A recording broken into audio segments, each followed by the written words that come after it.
Hello all, Shadwell here, ready to talk about the next film in my collection, The Devil's Rejects from 2005. It's directed by Rob Zombie and stars Sid Haig and Sherry Moon Zombie. This film is the meat in a trilogy sandwich. The first film is House of a Thousand Corpses, which I haven't gotten to review yet, and the third film is Three from Hell, which was one of the very first films that I reviewed for this project of reviewing my entire film collection. I was once asked around 5 or 10 years ago that inane question that people ask at parties for getting to know you purposes that goes, if you could have lunch with any one person living or dead, who would it be? And I thought about my choices. Sure, I could have lunch with Jason Statham or someone else famous I had a crush on, but what would be the point to that because it's just lunch? So I thought about who I'd love to talk with and really pick their brain about my favorite subject, films, and filmmaking. And the answer came almost immediately to me. Rob Zombie.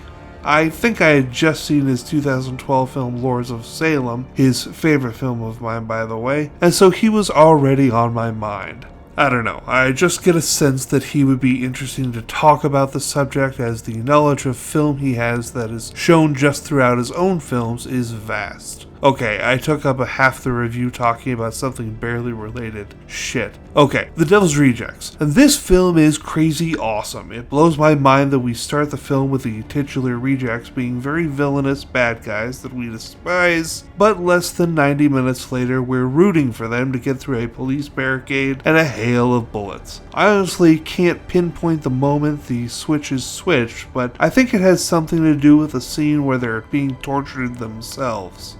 Because in that scene is where I find myself on their side, much to the chagrin of the trail of bodies they left in the first half of the film. Also, I want to take a moment to shout out Matthew McGorry, rest in peace, who played Tiny. He was a very tall man and sadly he died shortly after this film was made. He was also a zombie in the earlier film The Dead Hate the Living. The man was an imposing figure, but he seemed a sweetheart when you hear people talk about him. Also, the soundtrack on this film kicks fucking ass. Which reminds me, I unfortunately have to dock this film a letter grade for using the F slur with a hard D. However, I'm giving the film the grade back because of the fucking iconic last scene set to Freebird by Lynyrd Skynyrd that will forever live rent-free in my mind. Therefore, The Devil's Rejects tallies out to an A+ with all the adjustments being made. Tomorrow I'll be watching and reviewing the 1955 film Les Diaboliques.